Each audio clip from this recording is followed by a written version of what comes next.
Hello, everyone, and welcome into the Rochester Press Box. Bill Pucko with you as always, and happy to be here with the guys. Tariq, how you doing, man? Doing great. Can't wait for the HBCU Classic in Rochester at the Rochester Sports Complex. It'll be Central State taking on Lane College because I can't watch my Giants play football. Oh, I thought he was going to finish that sentence with, I can't wait for the football offseason to begin after what happened. It already has begun for my New York Giants. It's going to be beginning for Brian Dable very soon. Got anything you want to promote? Just me, baby. Just doing awesome things over here. Rocking a Keon Coleman jersey. Keon effing Coleman, ladies and gentlemen. Maybe Dawkins wasn't overhyping the situation. I mean, the magic of that win is partly because of him. Look, I'm going to be honest with you guys. You guys are all saying words. I don't hear a thing. Because I am still trying to comprehend what I witnessed in that stadium on Sunday You night. can't. Well, start it off. It doesn't make mathematical sense. There is no mathematical sense. They scored 16 points in 4.5 minutes. Less than 1% chance you would win. Yes. I love that 3 and 2,300 number.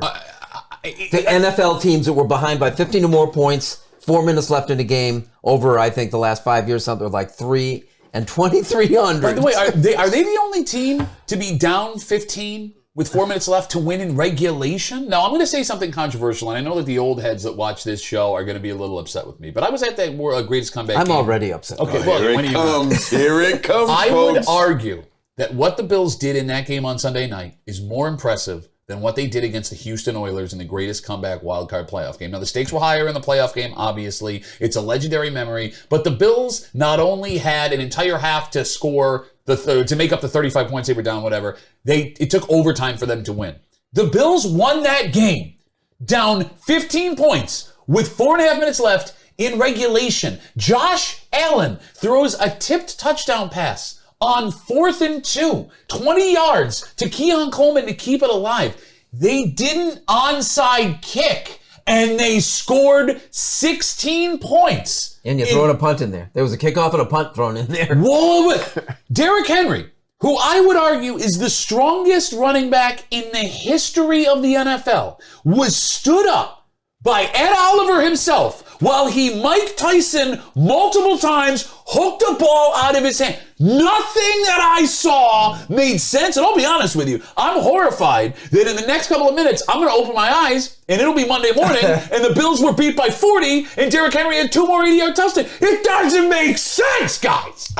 There's no way to explain it. And I don't know about putting it up there with the Oiler game. But in the form of an excitement, in a season in which this is the last at your current stadium, and the possibility of you guys going on this run this season, this is just another chapter in this story of the season. You guys. And listen, we'll look back on this game 1 of the NFL season between the Bills and the Ravens as one of those big chapters. That's the only thing that really makes the Oiler game. When you look at all the events that took place at that stadium since 1973, and everyone puts the Houston Oiler game at number 1, the fact that it was a playoff game. I agree with you, right? And the fact it was blacked out, so nobody got to see it on TV. I did. In the Bronx, they had a game on that day, and I couldn't believe I was sitting there watching that comeback. And when I got to Brockport in college, they said, you couldn't have seen it. I'm like, they had it on in the Bronx in New York City. He threw for more yards in the fourth quarter, 251 yards, than 21 NFL quarterbacks threw for in an entire 4 quarters on Sunday. He threw for more yards in the fourth quarter than Lamar Jackson did the entire game. It was the greatest night of my life.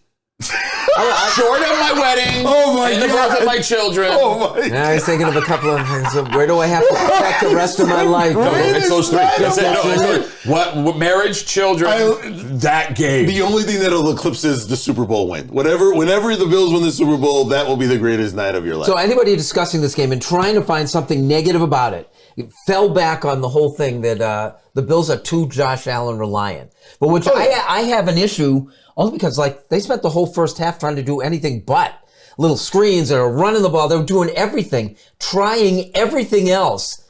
And it wasn't until really they needed to say, go ahead, see if you can win it. And they did. And we've been down this road before where the story is Josh Allen. If you don't win that game, unless you get a fumble by Henry, unless you get that, play by Coleman, unless you get Josh Allen doing what he does, there are some concerns with this team going on, one of which is the defense and allowing 40 points. Look, I mean, they lost, 35-10?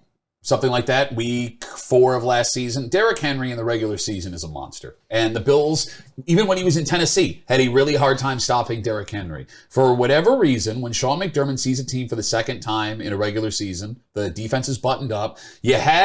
You're missing your top 2 corners on the right side. You had a rookie 6th-round pick starting there. You got safety issues. You had one of your rotational defensive tackles blow an Achilles right before the season starts. I mean, you're still trying to find your footing. I mean, I'm not worried.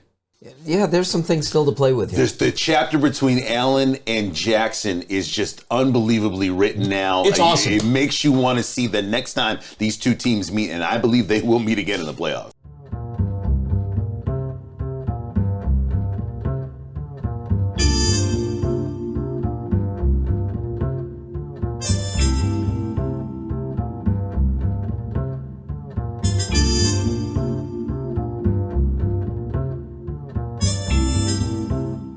This is the Rochester Press Box. We're talking more Buffalo Bills with Greg Connors next.